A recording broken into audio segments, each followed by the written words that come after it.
안녕하세요, 여러분. 슬기로운 은퇴생활, 시니어 자산관리 A to G 두 번째 시간입니다. 지난 편에서는 국민연금만으로는 부족한 노후 자금, 어떻게 추가 현금 흐름을 만들 수 있는지 알아봤죠. 정말 많은 분들이 댓글로 감사 인사를 보내주셨고, 특히 퇴직금과 퇴직연금에 대해 더 자세히 알고 싶다는 요청이 많았습니다.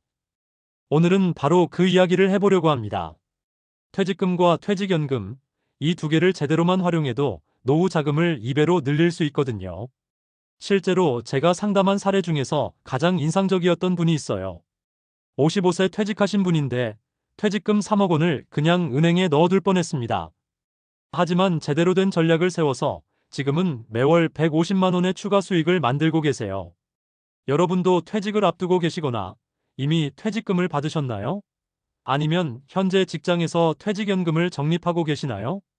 많은 분들이 퇴직금은 그냥 받아서 예금에 넣어두고 퇴직연금은 회사에서 알아서 해준다고 생각하시는데 이건 정말 큰 손해입니다.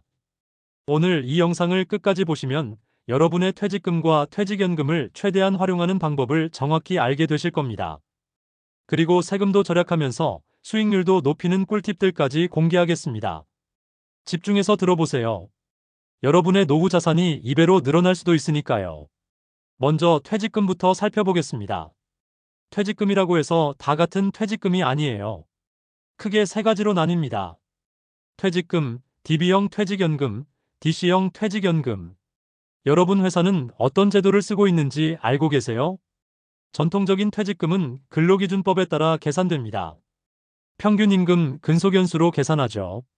예를 들어 월급 500만 원의 근속연수 20년이라면 1억 원을 받게 됩니다. 여기서 중요한 포인트가 있어요. 퇴직금을 받을 때 일시금으로 받을 것인가, 연금으로 받을 것인가를 선택해야 합니다. 많은 분들이 당장 목돈이 필요하다고 일시금으로 받으시는데 이게 항상 유리한 건 아닙니다. 세금 측면에서 살펴보면 더욱 그렇죠. 퇴직소득세는 근속연수가 길수록 퇴직금이 클수록 세율이 높아집니다. 하지만 연금으로 받으면 연금소득세가 적용되는데 이게 훨씬 유리할 수 있어요. 구체적인 예를 들어볼게요. 근속 25년에 퇴직금 2억 원을 받는다고 가정해 봅시다. 일시금으로 받으면 퇴직소득세가 약 1,500만 원 나옵니다. 하지만 10년간 연금으로 받으면 연금소득세는 약 800만 원 정도만 내면 돼요. 무려 700만 원을 절약하는 거죠. 그럼 언제 일시금이 유리하고 언제 연금이 유리할까요?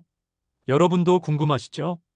일반적으로 근속연수가 10년 이상이고 퇴직금이 5천만 원 이상이라면 연금 수령이 세금 면에서 유리합니다. 하지만 개인의 상황에 따라 다르니까 정확한 계산을 해보셔야 해요. 그런데 여기서 놓치면 안 되는 게 있습니다. 바로 중간정산이에요. 재직 중에 주택 구입이나 의료비 등의 사유로 퇴직금을 미리 받을 수 있거든요. 많은 분들이 집 살 때 중간정산을 하시는데 이게 나중에 퇴직할 때 받을 퇴직금을 크게 줄입니다. 중간정산한 기간은 근속연수에서 빠지거든요. 예를 들어 총 근속 20년인데 10년 차에 중간정산을 했다면 퇴직할 때는 10년치 퇴직금만 받게 됩니다. 그리고 그 10년간 복리로 불어날 수 있었던 기회도 놓치는 거죠. 이제 퇴직금을 어떻게 200% 활용할 수 있는지 구체적인 전략을 알려드리겠습니다. 첫 번째 전략은 IRP 이전입니다. 퇴직금을 IRP 개인형 퇴직연금로 이전하면 세금 이연 효과를 볼 수 있어요. 퇴직소득세를 지금 내지 않고 나중에 연금으로 받을 때 내는 거죠. 더 중요한 건 IRP에서 계속 운용할 수 있다는 점입니다. 주식, 채권, 펀드 등 다양한 상품에 투자해서 수익률을 높일 수 있거든요. 실제 사례를 하나 말씀드릴게요. 50대 초반에 퇴직금 1억 5천만 원을 받은 분이 있어요. IRP로 이전해서 연 6% 수익률로 10년간 운용했더니 2억 7천만 원이 되었습니다. 그냥 예금에 넣어뒀다면 1억 7천만 원 정도밖에 안 되었을 텐데 말이죠. 두 번째 전략은 분할 수령입니다. 퇴직금을 한 번에 다 받지 말고 몇 년에 걸쳐서 나누어 받는 거예요. 이렇게 하면 세금도 절약하고 현금 흐름도 안정적으로 관리할 수 있습니다. 특히 은퇴 직후에는 건강보험료 문제도 있거든요. 퇴직금을 한 번에 받으면 그해 소득이 크게 늘어서 건강보험료가 많이 나올 수 있어요. 분할 수령하면 이런 문제도 피할 수 있습니다. 세 번째 전략은 재투자 포트폴리오 구성입니다. 퇴직금의 일부는 안전자산에, 일부는 수익자산에 배분하는 거죠. 여러분 나이가 얼마나 되시나요? 나이에 따라 포트폴리오 비중이 달라져야 합니다. 55세라면 안전자산 55%, 수익자산 45% 정도로 구성하는 게 좋아요. 안전자산은 예금, 국채, 원금 보장형 상품이고 수익자산은 주식형 펀드, 리츠, 배당주 등입니다. 네 번째 전략은 부동산 투자입니다. 퇴직금으로 수익형 부동산에 투자해서 임대 수익을 얻는 방법이죠. 예를 들어 퇴직금 2억 원으로 오피스텔을 사서 월세 100만 원을 받는다면 연 수익률이 6%입니다. 여기에 집값 상승까지 더해지면 더 높은 수익률을 기대할 수 있어요. 하지만 부동산 투자는 유동성이 떨어지고 관리가 필요하다는 단점이 있습니다. 본인의 성향과 상황을 잘 고려해서 결정하세요. 이번에는 퇴직연금에 대해 자세히 알아보겠습니다. 퇴직연금은 크게 DB형과 DC형으로 나뉘어요. DB형은 Defined Benefit, 확정급여형입니다. 회사가 여러분에게 줄 급여를 미리 정해놓고 그 돈을 회사가 알아서 운용하는 방식이에요. 여러분은 운용에 관여하지 않고 퇴직할 때 약속된 금액을 받습니다. DC형은 Defined Contribution, 확정기여형입니다. 회사가 일정 금액을 납입해주고 그 돈을 여러분이 직접 운용하는 방식이죠. 운용 결과에 따라 받을 금액이 달라집니다. 여러분 회사는 어떤 방식인가요? 모르신다면 꼭 확인해 보세요. 특히 DC형이라면 여러분이 직접 운용해야 하거든요. DC형 퇴직연금의 가장 큰 문제는 대부분의 사람들이 원리금 보장형 상품에만 넣어둔다는 점입니다. 안전하다고 생각해서 그런 건데 이게 오히려 위험할 수 있어요. 왜냐하면 인플레이션을 못 따라가기 때문입니다. 연 1-2% 수익률로는 물가 상승률도 못 이기죠. 실질 구매력이 떨어지는 거예요. 30년 후에 1억 원과 지금의 1억 원은 가치가 완전히 다릅니다. 연평균 3% 물가 상승률을 가정하면 30년 후에 1억 원은 지금의 4천만 원 가치밖에 안 돼요. 그렇다면 DC형 퇴직연금은 어떻게 운용해야 할까요? 가장 중요한 건 나이에 맞는 자산 배분입니다. 20-30대라면 주식형 펀드 비중을 70-80%까지 가져가도 됩니다. 시간이 충분하니까 변동성을 감수하고 높은 수익률을 추구하는 거죠. 40대라면 주식형 50-60%, 채권형 40-50% 정도로 균형을 맞추세요. 50대 이후라면 주식형 30-40%, 채권형 60-70%로 안정성을 높여가는 것이 좋습니다. 여기서 중요한 팁을 하나 드릴게요. 퇴직연금은 세금 혜택이 있는 계좌라는 점을 활용하세요. 운용 중에는 세금이 없고 받을 때만 세금을 내거든요. 그러니까 배당이 많이 나오는 주식형 펀드나 높은 수익률을 내는 상품들을 퇴직연금 계좌에서 운용하는 것이 유리합니다. 이제 퇴직연금을 제대로 굴리는 실전 노하우를 알려드리겠습니다. 첫 번째, 수수료를 확인하세요. 같은 펀드라도 판매회사에 따라 수수료가 다를 수 있어요. 연 0.5%와 1.5%는 20년 누적하면 엄청난 차이가 납니다. 1억 원을 연 7% 수익률로 20년간 운용한다고 가정해 봅시다.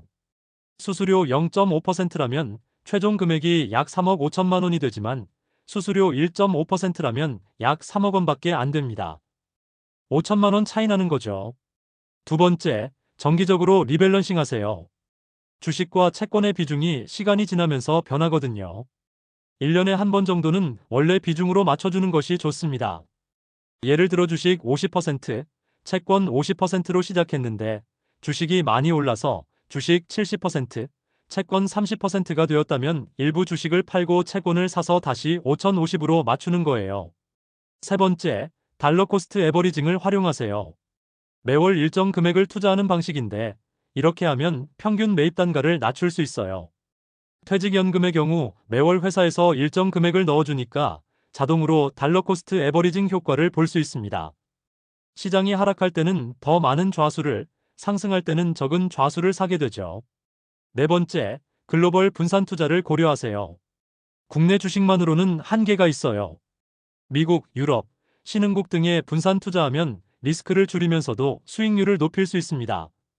다섯 번째, 타겟 데이트 펀드를 활용하세요. 이건 은퇴 시점에 맞춰서 자동으로 자산 배분을 조정해주는 펀드예요. 젊을 때는 주식 비중을 높이고 나이가 들면 채권 비중을 높여주죠. 번거롭게 직접 관리하기 싫은 분들에게는 좋은 선택지입니다. 여러분께 질문 하나 드릴게요. 지금 여러분의 퇴직연금은 어떻게 운용되고 있나요? 혹시 확인해 본 지 오래되지 않으셨나요? 많은 분들이 처음에 설정해 놓고 몇 년째 방치하고 계세요. 이건 정말 아까운 일입니다.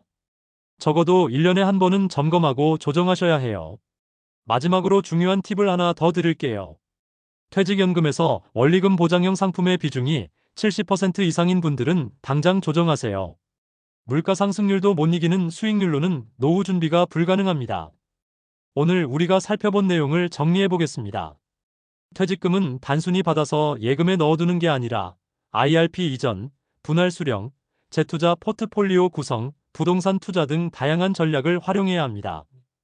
퇴직연금은 DB형과 DC형을 정확히 이해하고 특히 DC형의 경우 적극적으로 운용해야 합니다. 원리금 보장형에만 넣어두면 인플레이션을 이길 수 없어요.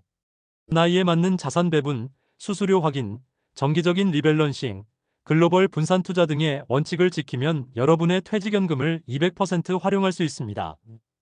가장 중요한 건 지금 당장 확인하고 행동하는 것입니다. 여러분의 퇴직연금 현황을 확인해 보시고 필요하다면 운용 방법을 바꿔보세요.